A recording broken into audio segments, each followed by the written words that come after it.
Morning friends, स्वागत है आपका हिंदू के एडिटोरियल डिस्कशन में। आज दिनांक 3 अगस्त 2023 है। आज हम 3 टॉपिक डिस्कस करेंगे। पहला topic, trajectory of progress must change, मतलब जो प्रोग्रेस की ट्रेजेक्ट्री है वो चेंज होनी चाहिए। काफ़ी इंपॉर्टेंट और कुछ नया कंसेप्ट है, जीएस पेपर 2 के लिए बहुत ज़्यादा इंपॉर्टेंट है।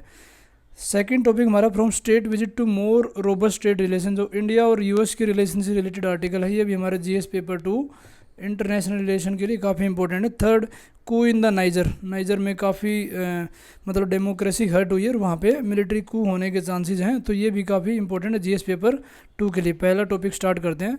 फर्स्ट टॉपिक वो है कि जो प्रोग्रेस की ट्रेजेक्ट्री है, मतलब ट्रेजेक्ट्री क्या होता है, एक पाथ होता है किसी चीज़ की प्रोग्रेस, वो थोड़ा चेंज होने की ज़रूरत है।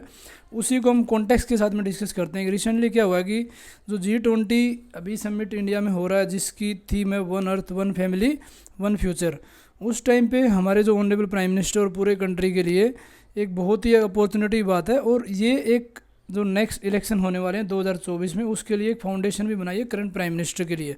क्योंकि जितना भी G20 का प्रमोशन हुआ है उसमें आप देखोगे कि हर जगह पे ऑनरेबल प्राइम मिनिस्टर की पिक्चर लगी है। अपने आप में एक ग्रेट सिग्निफिकेंस है कि इंडिया ने G20 को अभी लीड किया और यहाँ पे सबमिट किया। और इंडिया में जो सबमिट हो रहा है वो अलग अलग मोर देन 80 लोकेशन पे इसका सबमिट हुआ, जिसमें डिफरेंट थीम हमने बनाई है। कल्चर से रिलेटेड थीम है, टूरिज्म की है, फिर बिजनेस की है, उसके बाद में एंटी करप्शन वाली है, एंटी टेरर वाली, मतलब मल्टीपल लोकेशन पे करने का पर्पज़ यही था कि G20 की प्रेसिडेंसी और समिट के जो फ्रूट हैं वो सब में इक्वली डिवाइडेड हों। तो यहाँ पे है कि जो दुनिया का सबसे पॉपुलस कंट्री, जैसे इंडिया अभी चाइना को क्रॉस करने वाला है, तो वहाँ पे आप देखो कि जब फाइनेंशियल क्राइसिस थे, 1997 के फाइनेंशियल क्राइसिस आए, 1967 के फाइनेंशियल क्राइसिस आए, 2008 के फाइनेंशियल क्राइसिस आए, तो उस टाइम पे क्या था कि जो G7 कंट्री थे उनको ये कंपेल कर रहा है कि सिर्फ G7 कंट्री, उस टाइम पे क्या था, यूएसए के द्वारा लीड था, मतलब यूएसए द्वारा डोमिनेटेड थे और इन्होंने ही पूरा फाइनेंशियल सिस्टम को कंट्रोल कर रखा था।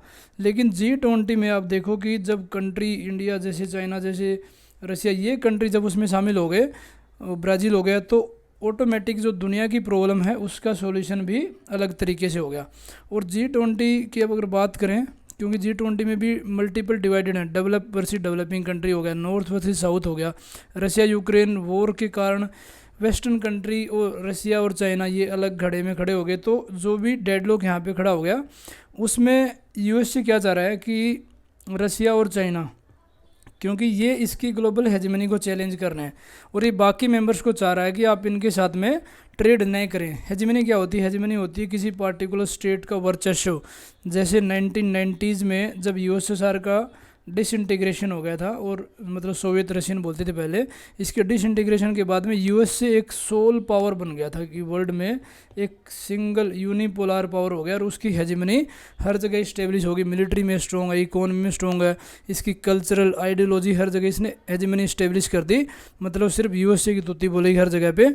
और यहाँ पे क्या है कि जो इंडिया है, इंडिया नहीं चाहता कि जो G7 का प्रेशर है, कि G7 कंट्रीज़ का जो प्रेशर है वो बाकी कंट्रीज़ पे ना हो, क्योंकि इंडिया फोकस कर रहा है कि जो 90% ह्यूमैनिटी है वो तो G20 और बाकी इन कंट्रीज़ में रहती है, और यहाँ पे गवर्नेंस है वो बहुत ज़्यादा एक अपने आप में ट्रबल फेस कर रही है।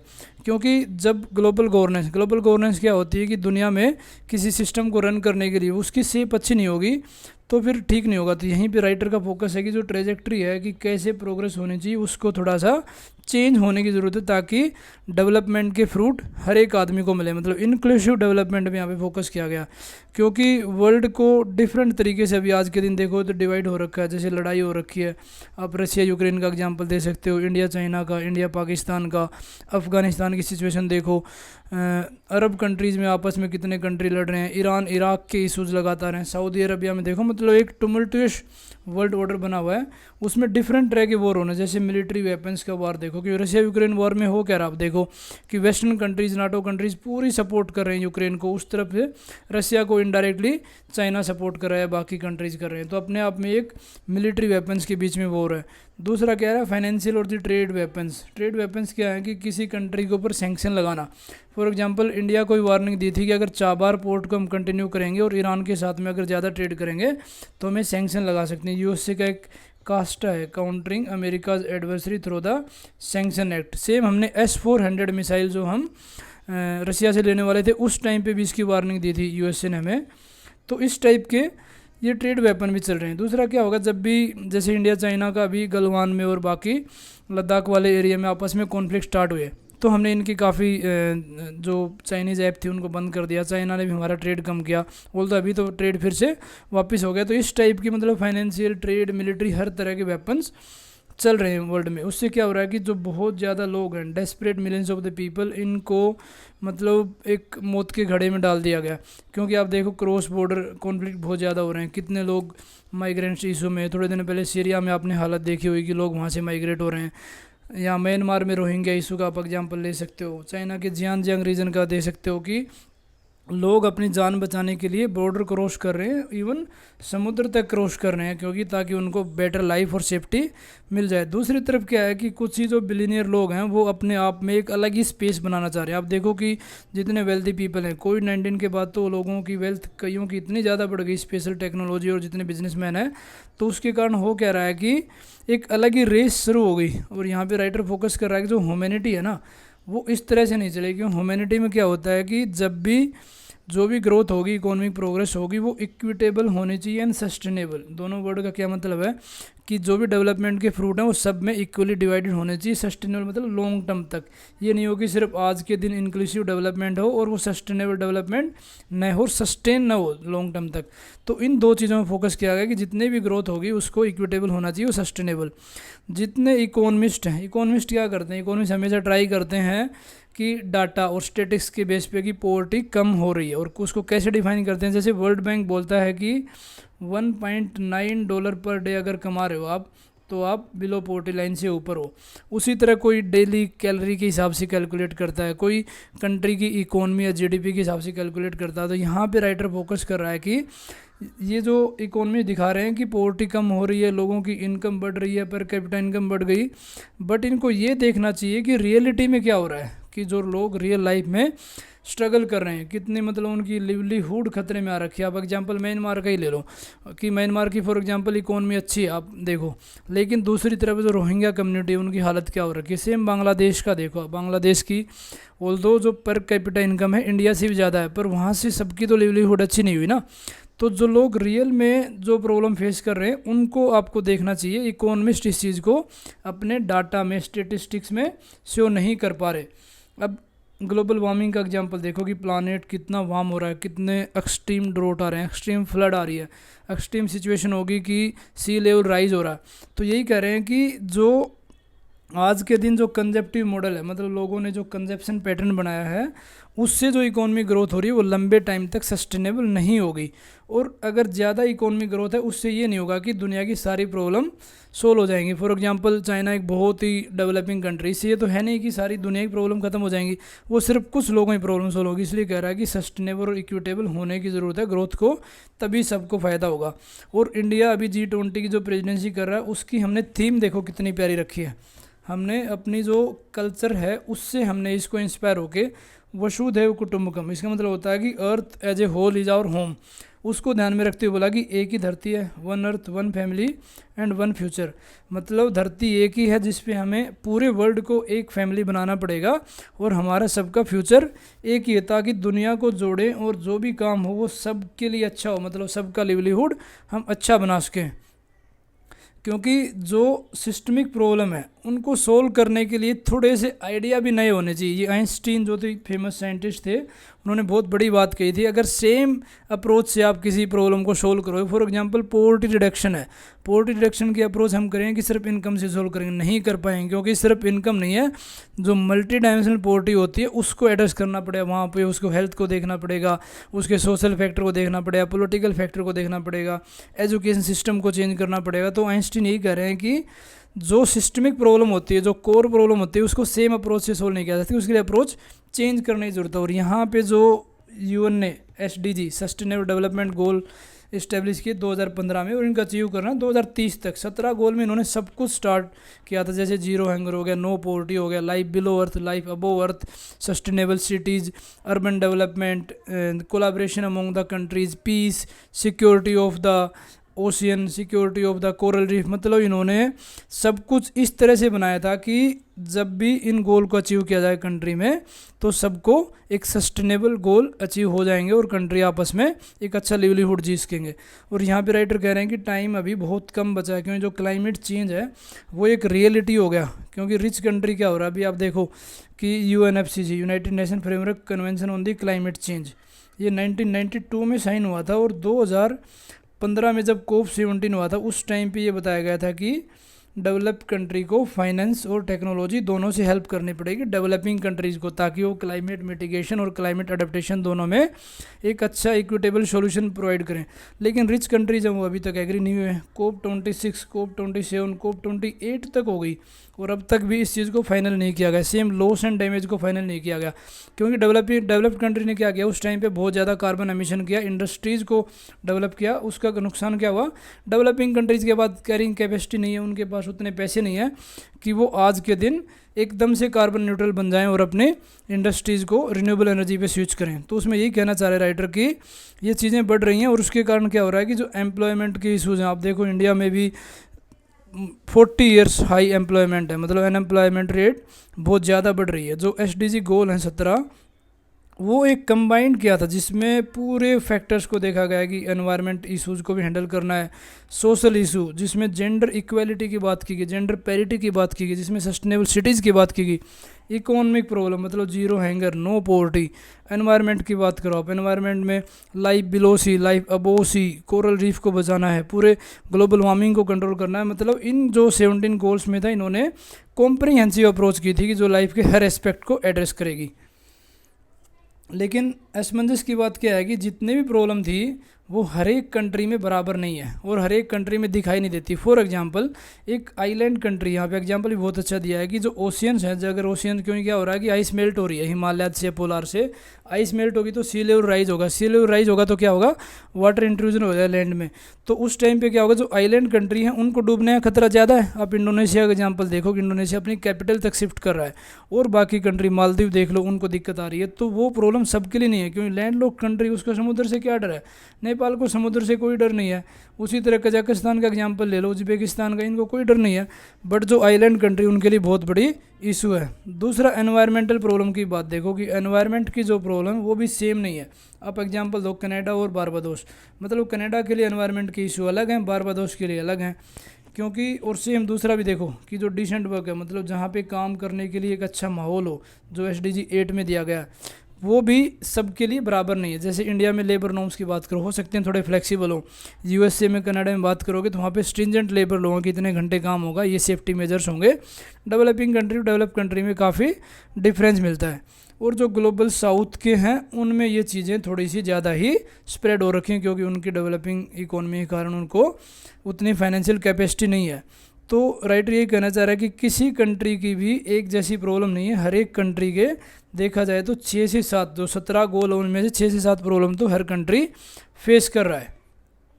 तो यहाँ करने की क्या ज़रूरत है, अब इस कैलकुलेशन में बताया भी है कि जो 7 प्रॉब्लम है टोटल 17 में से, वो 98 मिलियंस डिफरेंट तरीके से हैं लोगों के पास। जैसे एग्जांपल दिया ना कि किसी को ओशियन से दिक्कत है, किसी को लैंडलॉक कंट्री वहाँ पे ड्रोट की दिक्कत है, कहीं पे डिसेंट वर्क की दिक्कत है, कहीं पे काम ठीक है, कहीं पे एजुकेशन सिस्टम अच्छा, कहीं एजुकेशन सिस्टम अच्छा नहीं है। तो यही है कि एक ग्लोबल सॉल्यूशन नहीं हो सकती, न एनवायरनमेंट को सोल्व करने के लिए, न सोसाइटी की बेटर लिविंग के लिए, न इकोनॉमी प्रोग्रेस के लिए। मतलब one size doesn't fit to all, कि एक तरह का साइज़ हर तरह को फिट नहीं होगा, हमें डिफरेंट अप्रोच करनी पड़ेगी। क्योंकि जो लोग ग्राउंड पे रहते हैं उनको पता है कि कहाँ जूते में दिक्कत है, मतलब कहाँ उनकी लाइफ में ज़्यादा दिक्कत है, किसके ज़्यादा कांटा चुभ रहा है पैर में, मतलब उसी से हिसाब से आप सॉल्यूशन बनाओगे। स्टैंडर्ड सॉल्यूशन नहीं बना सकते कि एनवायरनमेंट की सॉल्यूशन के लिए रिन्यूएबल एनर्जी को प्रमोट करो सब ठीक हो जाएगा, नहीं। क्योंकि डेवलपिंग कंट्रीज़ अभी अगर पूरा रिन्यूएबल एनर्जी पे फिक्स हो जाएंगे तो उनके पास उतना पैसा ही नहीं है, वो अपनी इंडस्ट्रीज़ को ग्रो नहीं कर पाएंगे। तो हमें जो ग्राउंड रियलिटीज़ है उसकी प्रॉपर मैपिंग करनी पड़ेगी, उसकी पूरी कैलकुलेशन करनी पड़ेगी। यहाँ पे मैककिंसी एक इंस्टीट्यूट है, उसने बहुत अच्छी रिपोर्ट निकाली है जिसने पूरी ग्राउंड की चीज़ों को ध्यान में रखा है। इसको बोला है पिक्सल ऑफ द प्रोग्रेस।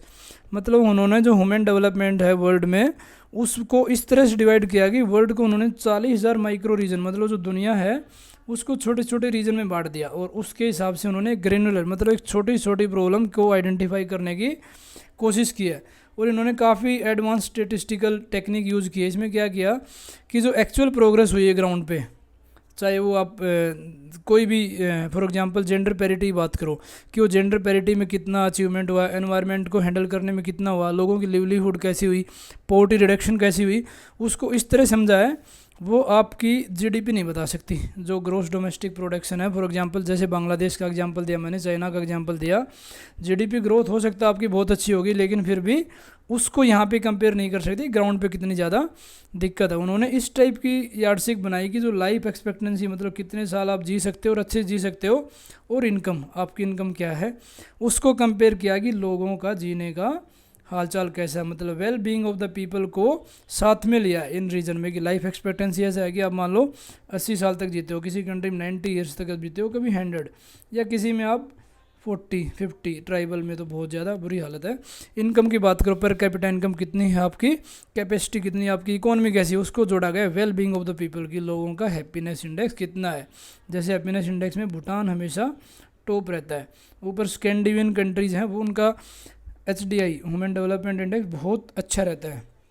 तो इस रिपोर्ट ने ये बताया कि जो जीडीपी है ना, वो ग्रोथ सिर्फ 20% लोगों की बताती है कि प्रोग्रेस हुई है, 80% तो प्रॉब्लम के सॉल्यूशन लोकल और स्पेसिफिक हैं कि उनको स्पेसिफिक ही सॉल्यूशन प्रोवाइड करना पड़ेगा।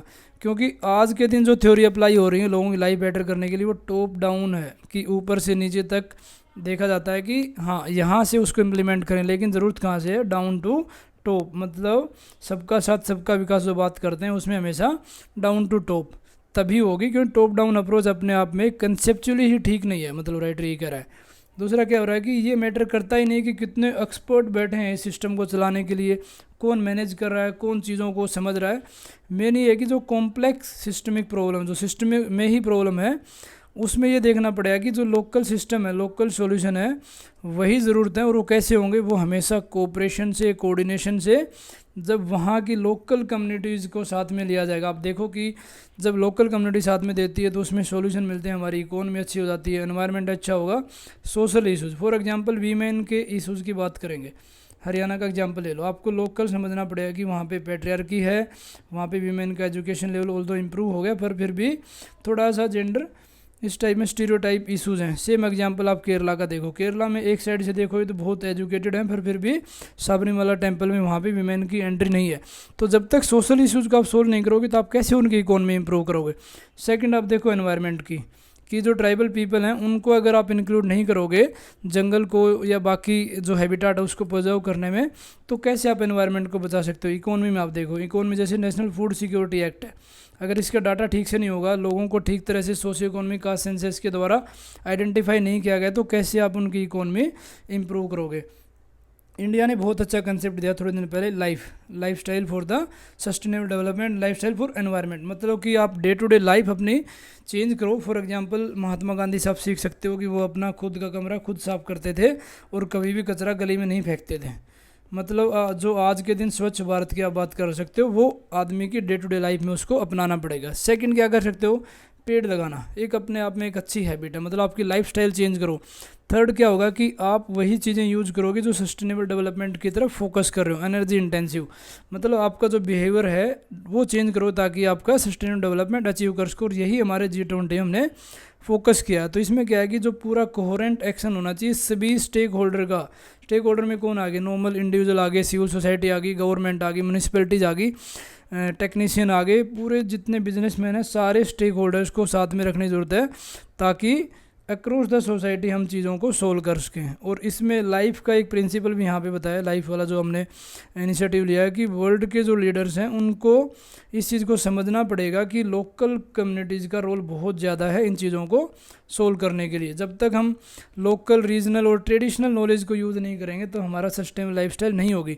ट्रेडिशनल का एग्जांपल यहाँ पे योगा का एग्जांपल देखो इंडिया में योगा पतंजलि ने स्टार्ट किया था हमारे एंशिएंट टाइम में, और उसको आज के दिन हमने इंटरनेशनल योगा डे जो कि 21 जून को सेलिब्रेट किया जाता है, तो वर्ल्ड लेवल पे हम चीज़ें बना रहे हैं। सेकंड आप मिलेट का एग्जांपल लो, हमारे ट्रेडिशनली मिलेट बहुत ज़्यादा यूज़ होते हैं और वो काफ़ी हेल्दी डाइट है। मतलब बीपी जो ब्लड प्रेशर से लोग सफ़र करें उनके लिए अच्छी है। बाकी वेट लूज़ करने के लिए, मतलब अच्छे डाइजेशन सिस्टम के लिए, और बहुत ही सीलिएक डिजीज़ से लड़ने के लिए, आपकी इम्यूनिटी बढ़ाने के लिए। तो उस चीज़ को हमने international year of the millet 2023 में जो हम बना रहे हैं, मतलब जो ट्रेडिशनल चीज़ें उनको प्रमोट करेंगे और उनको प्रिजर्व करेंगे तो सस्टेनेबल लाइफस्टाइल हमारी वैसे ही हो जाएगी। लोकल गवर्नेंस की बात करो, जैसे 73rd और 74th अमेंडमेंट हम लाए थे, किसके लिए?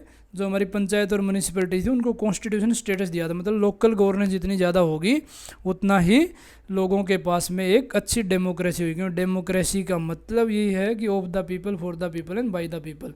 अब्राहम लिंकन ने बात कही थी, बट आज के दिन आप देखोगे तो ये डेमोक्रेसी की सिर्फ एक नैरो डेफिनेशन है। डेमोक्रेसी की वाइड डेफिनेशन क्या होती है कि डेमोक्रेसी राइट्स को बढ़ाती है, आपकी डिग्निटी को बढ़ाती है, लिबर्टी, चॉइसेस। मतलब डेमोक्रेसी अपने आप में एक वे ऑफ लाइफ है। लोगों की लाइफ अगर अच्छी है उसी को डेमोक्रेसी कहते हैं। ऐसा नहीं है कि सिर्फ लोगों ने अपने रिप्रेजेंटेटिव को इलेक्ट कर दिया और वो उसके हिसाब से रूल बना रहे हैं, फिर अकाउंटेबिलिटी इंश्योर नहीं हो रही। तो गवर्नमेंट जो है must be by the people, मतलब जो गवर्नमेंट चल रही है वो लोगों के द्वारा ही चलनी चाहिए। ऐसा ना हो कि टॉप डाउन अप्रोच ही हो। और यहीं पे हम कह सकते हैं कि सिटीजन के पास अभी भी पूर्ण स्वराज नहीं है।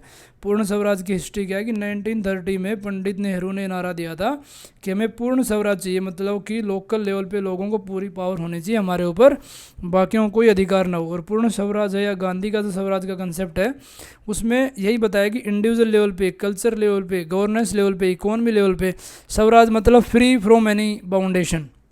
वो सिटीज़न के पास तभी होगा जब पूरी डेमोक्रेसी को इंश्योर किया जाएगा। तो इसमें जो पॉलिटिकल लीडर्स हैं, आप आज़ादी से देख लो, तब तक लोगों को क्या किया, मेनली लिप सर्विसेज, मतलब टॉप डाउन अप्रोच फोकस किया, जिससे हमारी लोकल गवर्नेंस का विजन था वो पूरा नहीं हुआ। और हम जो पूर्ण स्वराज्य अचीव करना चाह रहे हैं वो हमने पूरी तरह से अचीव नहीं किया। और इसको कैसे होगा, जब पूरी सोशल, इकोनॉमिकल, पॉलिटिकल पूरी फ्रीडम होगी। जैसे लिबर्टी, इक्वलिटी, फ्रेटर्निटी के बारे में अम्बेडकर जी ने क्या बोला था, ये ट्रिनिटी है कि अगर एक आप छोड़ दोगे तो दूसरी नहीं मिल पाएगी। सेम सोशल, इकोनॉमिकल, पॉलिटिकल, इन चीज़ों में, जस्टिस में भी देखो आप, सोशल, इकोनॉमी, पॉलिटिकल, अगर एक चीज़ दे देंगे दूसरी नहीं देंगे तो कोई फ़ायदा नहीं होगा। अब सोशल जस्टिस किसी को मिल गया लेकिन उसको कोई इकोनॉमिक पावर नहीं है, ना पॉलिटिकल में है। पॉलिटिकल मिल गया लेकिन सोशली उसका बायकॉट हो रहा है। तो सारी चीज़ें, सारी फ्रीडम मिलेगी तभी लोकल गवर्नेंस इंप्रूव होगी। अब रिसेंटली जो वर्ल्ड क्लास वेन्यू G20 हमारे प्रगति मैदान में इनॉग्रेट हुआ था, मतलब इसका मतलब भी फील्ड ऑफ द प्रोग्रेस है। ये अपने आप में एक वर्ल्ड के लिए सीख थी कि सबके लिए प्रोग्रेस बराबर होनी चाहिए। ऑल्दो इसका जो टेक्स्ट था, मतलब जो कहने वाली बातें थी, उससे फ़र्क नहीं पड़ता कि इम्प्लीमेंट कैसे करेंगे, वो ज़्यादा मैटर करता है। मतलब जो पैराडाइम है वो कभी चेंज ही नहीं हो रहे, क्योंकि जो लोग पावर में वो नहीं चाह रहे कि पावर किसी और के पास जाए। यहीं पे एक आपको एक इंटरेस्टिंग कंसेप्ट बताता हूँ। एक आता है concept circulation of elites. Circulation of elites में क्या होता है कि पावर हमेशा एलिट के पास रहती है, जो बड़े लोग हैं उनके पास में। वो चाहते हैं कि कभी मासिस के पास पावर ही न जाए। इनका क्या कहना है, ये कह रहे हैं कि मासिस के पास कैपेसिटी नहीं होती वो पावर को होल्ड करे, इसलिए कुछ ही लोग होते हैं जो हमेशा पावर रखते हैं। यही मेंटेलिटी यहाँ पे है कि जो लोग पावर में है वो नहीं चाहते कि पावर किसी और को मिले। जबकि गांधी जी का क्या कहना था कि empowerment of the powerless, giving power to the powerless, मतलब जिसके पास पावर नहीं उसको पावर दो ना। जब आप लोकल गवर्नेंस पे पावर दोगे तो लोग एक एक्टिव सिटीजन मिलेंगे, एक्टिव कंट्री के लिए काम करेंगे। तो यही कह रहे हैं कि जो इंडिया के इलेक्शन हो रहे हैं 2024 में, उसमें हमें सिर्फ बिल बोर्ड्स पे बड़े बड़े नाम लगाने पे, बड़े बड़े पोस्टर लगाने से कोई फ़र्क नहीं पड़ता। हमारी जो गवर्नेंस है अगर वो टॉप डाउन अप्रोच रहेगी तो कोई फ़र्क नहीं। अगर एक्सपर्ट से ड्राइवन होगी, सेंट्रलाइज सिस्टम होगा तो कोई फ़ायदा नहीं। इसको डिसेंट्रलाइज करने की ज़रूरत है। सोल्यूशन तभी आएगा जब पावर पेरीफेरी, मतलब लोगों के पास में आएगी और लोग एक ग्रास रूट मूवमेंट स्टार्ट करेंगे। तो काफ़ी इंटरेस्टिंग आर्टिकल था, ये हमने पूरा होलिस्टिकली डिस्कस किया। चलते हैं नेक्स्ट आर्टिकल पे। नेक्स्ट आर्टिकल ये स्टेट विजिट है। रिसेंटली हमारे ऑनरेबल प्राइम मिनिस्टर का विजिट था वाशिंगटन में। उसके बारे में ये बोला जाता है कि ये अपने आप में काफ़ी एक हिस्टोरिक है, मतलब ऐतिहासिक इसने नींव रखी है कि जो हेड ऑफ द स्टेट का विजिट 14 साल में हुआ और तीसरा लीडर हुआ कि जो 75 साल में इंडिया के इंडिपेंडेंस के बाद में इस टाइप के डील साइन हुए। और इसमें अपने आप में एक स्पष्ट चीज़ यहाँ पे डेमोन्स्ट्रेट की है कि जो बाइडेन एडमिनिस्ट्रेशन है, जो यूएस के प्रेसिडेंट है, उनकी इंडिया के साथ में एक अच्छी लॉन्ग टर्म पार्टनर बनाना, क्योंकि हमने बहुत सारे वैरायटी ऑफ द रिम्स, मतलब काफ़ी क्षेत्र में एक दूसरे के साथ में साइन किए हैं। और अल्टीमेट क्या था कि यूएसए का जो कंपटीशन चल रहा है, स्ट्रेटजिक कंपटीशन चाइना के साथ में, उसको काउंटर करने के लिए इंडिया की तरफ इसका झुकाव बहुत ज़्यादा हो रखा है। इसमें ये भी अपने आप में एक संदेश आ रहा है कि दोनों कंट्रीज़ के जो सिटीज़न हैं और जो दुनिया देख रही है वहाँ पे हमने काफ़ी रेंज ऑफ एरिया में कोऑपरेशन किया। जैसे आप एग्जांपल देखो डिफेंस में अपेचे हेलीकॉप्टर हम ले रहे हैं, ऊपर से डिफेंस में फाइटर जेट के इंजन्स की बात की गई है, डिफेंस में मालाबार एक्सरसाइज हम कर रहे हैं, और डिफेंस में कितनी सारे इक्विपमेंट वहाँ से ला रहे हैं, वहाँ से लेकर इमर्जिंग टेक्नोलॉजी, नई नई टेक्नोलॉजी, आर्टिफिशियल इंटेलिजेंस है, क्वांटम कंप्यूटिक्स हैं, मशीन लर्निंग है, स्पेस का एग्जांपल हो, नासा और इसरो का निसार प्रोजेक्ट भी चल रहा है। मतलब हर चीज़ में हमने अच्छा खासा कोऑपरेशन किया। बट बात यहाँ पे आती है कि जो सेंट्रल रोल है, मतलब बीच का जो रोल है वो ट्रेड का है, क्योंकि जब ट्रेड अच्छा होगा तो बाकी चीज़ें अपने आप हो जाएंगी। वो तो बहुत अच्छी प्रोग्रेस की दोनों कंट्री में। आप देखो कि इंडिया और यूएस के बीच में $120 बिलियन ट्रेड बढ़ चुका है। बट यही कहना चाह रहा है कि जितना पोटेंशियल है दोनों कंट्री में, क्योंकि एक स्ट्रेटजिक पार्टनरशिप बनने के लिए आपको और ज़्यादा ट्रेड करने की ज़रूरत है, वो अभी हमने पूरी तरह से अचीव नहीं किया। ऑल्दो इंडिया ने काफ़ी ज़्यादा रिमार्केबल प्रोग्रेस भी की है कि दोनों की ट्रेड रिलेशनशिप बहुत अच्छी हो जाए, और जो जितने भी नए ट्रेड पार्टनर बन रहे दुनिया के, उनके साथ में हम एक अलग ओपननेस से मिल रहे हैं।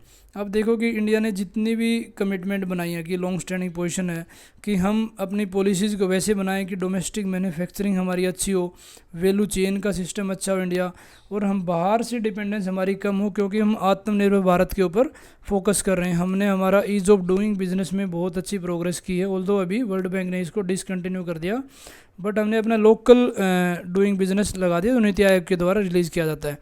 तो यहाँ भी यह कहना चाह रहे हैं कि जो अभी रिसेंट नरेंद्र मोदी जी हैं कंट्री के प्राइम मिनिस्टर, उन्होंने जो फ्री ट्रेड एग्रीमेंट है, जैसे हमने यूएई के साथ में साइन किया, यूनाइटेड अरब एमिरेट्स के साथ में, ऑस्ट्रेलिया के साथ में साइन किया है, तो अपने आप में ये एक नई चीज़ें हैं कि नेगोशिएशन की पावर हम बढ़ रहे हैं। और इसी के साथ में यूरोपियन यूनियन के साथ में हमारी फ्री ट्रेड की बात चल रही है, यूके के साथ में चल रही है, कनाडा के साथ में चल रही हैं, तो ये एक अच्छी अप्रोच है। अब स्पेशली यूएस की बात कर सकते हैं। यूएस में क्या हो रहा है कि जो यूएसए ने अभी मेंटेन किया है कि वो चीज़ें इससे भी एक्स्ट्रा होगी, जो फ्री ट्रेड एग्रीमेंट में चीज़ें होती हैं उससे भी हम चाह रहे हैं, और यूएसए भी चाह रहा है कि एक बेटर अप्रोच करें ट्रेड की, सिर्फ एफटीए के ऊपर वो ना हो। क्योंकि अल्टीमेट पर्पज़ क्या है कि जो सप्लाई चेन है रिजिलियंट हो। जैसे रिजिलियंट सप्लाई चेन के ऊपर एक SCRI जो इंडिया, जापान और ऑस्ट्रेलिया ने शुरू किया था चाइना को काउंटर करने के लिए और सप्लाई चेन को कंटिन्यू करने के लिए, तो उसको मतलब इस टाइप की सप्लाई चेन हो कि जो रिजिलियंट हो, कोई भी कोविड-19 आए, कोई नेचुरल कैलेमिटी आए, कोई दूसरे टाइप की चीज़ें हो, तो किसी एक कंट्री के ऊपर डिपेंड ना हो, आपकी सप्लाई चेन मेंटेन रहे। दूसरा क्या होता है, reshoring and the friend shoring, और जो लेबर के राइट्स हैं। उसके बाद क्लाइमेट फ्रेंडली प्रोडक्शन, जो भी प्रोडक्शन होगी वो क्लाइमेट को ध्यान में रखते होगी, जिसमें CO2 की प्रोडक्शन कम से कम होगी। तो उन्होंने यही कहा कि जो ग्लोबलाइजेशन की नेगेटिव चीज़ें थी उससे बियॉन्ड जाके हम इन चीज़ों पर फोकस कर रहे हैं, जो कि फ्री ट्रेड एग्रीमेंट से भी ज़्यादा है। ये दोनों कंट्रीज़ का विजन है। ऑल्दो जो पॉलिसी बात कर रहे हैं इसके ऊपर काफ़ी लोगों ने अपना शक भी जाहिर किया है, even domestic as well as बाहर, क्योंकि इसने जो मेन ऑब्जेक्टिव है कि फ्री ट्रेड एग्रीमेंट होना चाहिए, उसको थोड़ा सा उसमें डाइवर्ट कर दिया। क्योंकि यूएस एडमिनिस्ट्रेशन का एग्जांपल देखो कि यूएस एडमिनिस्ट्रेशन क्या रहा है कि जो हमारी स्ट्रेटजिक साइड है कि स्ट्रेटजिक पार्टनरशिप इंडिया के डिफेंस में है, इकोनॉमी में है, वो ट्रेड के हमेशा साथ में चलने चाहिए। यहाँ पे अभी एक और अच्छा एग्जांपल दिया कि WTO में इंडिया और यूएस के बीच में काफ़ी डिस्प्यूट चल रहे थे, जिसमें से 6 डिस्प्यूट तो अभी वाले विजिट में सोल्व हो गए, तो ये अच्छी बात है। जैसे IPR से रिलेटेड कोई इशूज़ थे, उसके बाद में लाइसेंसिंग के कोई इशूज़ थे, फिर डाटा प्रोटेक्शन से रिलेटेड थे, वो सारे इशूज़ अभी सोल्व हो गए। तो इन्हीं चीज़ों पे जो अभी जीत हुई है, हमने जैसे यहाँ के सोल्यूशन हुए, ट्रेड अच्छा हुआ, डिफेंस में अच्छी पार्टनरशिप हुई है, तो अपने आप में एक अपॉर्चुनिटी है कि 2024 के जो इलेक्शन है दोनों कंट्री में होने वाले हैं, वहाँ पर जो ट्रेड के नेगोशिएशन है वो अपने आप में एक अच्छा मैंडेट होना चाहिए कि हम इसको और प्रमोट करेंगे। क्योंकि जो इंडिया की प्रोग्रेस है फ्री ट्रेड एग्रीमेंट की, उसमें हम खुद ही एक मतलब इस तरह काम कर रहे हैं कि बाकी जो ट्रेडिंग पार्टनर हैं उनके साथ एक अच्छे से हमारी पॉलिसीज़ बने। और इंडिया के जो एग्रीमेंट उसमें आप एग्जांपल देखो कि जो आज के दिन US, मैक्सिको, कनाडा, USMCA है, पहले इसको साफ्टा बोलते थे, नाफ्टा या साफ्टा इस टाइप में कुछ था नाम इसका, उसके अभी फॉल शॉर्ट हो रहा है। मतलब उसके कंपैरिजन में अभी तक हमारे ट्रेड एग्रीमेंट नहीं आया, जबकि आना चाहिए था। ये अपने आप में एक गोल्ड स्टैंडर्ड है। यहाँ पे क्या है कि तीनों कंट्रीज़ का, US का, मैक्सिको, कनाडा का, तीनों के स्टेक्स को साथ में लिया गया, न कि कोई स्क्यूड नहीं है। तो यही कह रहे हैं कि ऑल्दो जो गैप था वो कम हो गया, बट जैसे सेंसिटिव एरिया एग्रीकल्चर, उस पर हमें और ज़्यादा फोकस करने की है। और इंडिया ने अपनी मार्केट को ओपन किया है, अपने फ्री ट्रेड एग्रीमेंट को और अच्छा करने के लिए काफ़ी कंसेशन भी दिए हैं। जैसे ऑस्ट्रेलिया का यहाँ पे एग्जांपल दिया जाता है कि इकोनॉमिक कोऑपरेशन एंड ट्रेड हमने साइन किया था, जिससे हमें बहुत फ़ायदा हुआ और इवन ऑस्ट्रेलिया को भी बहुत फ़ायदा हुआ। जैसे वाइन होगी, वूल होगी, सीप मीट, ये सारी चीज़ें आपस में इंपोर्ट एक्सपोर्ट में कोई दिक्कत नहीं हो रही, और इंडिया को भी ड्यूटी फ्री एक्सेस मिली। मतलब वहाँ पे अभी ऑस्ट्रेलिया मार्केट में इंडिया ड्यूटी फ्री अपना ट्रेड कर सकता है। सेम यूएस और इंडिया का देखो, यहाँ पे भी हमने जो ट्रांजैक्शन कंसेशन है रेस्पेक्टिव मार्केट में, दोनों कंट्री एग्री होगी, हम दोनों एक दूसरे को कंसेशन देंगे और ट्रेड अच्छे से होगा। कुछ एग्जांपल भी जैसे मैंगोज और पोमग्रेनेट का है, वहाँ से चेरी और हे और पोर्क वाला हो गया। तो दोनों के जो बायलैटरल ट्रेड पॉलिसी फोरम है वो एफटीए साइन नहीं हुआ, उससे भी अच्छे हैं।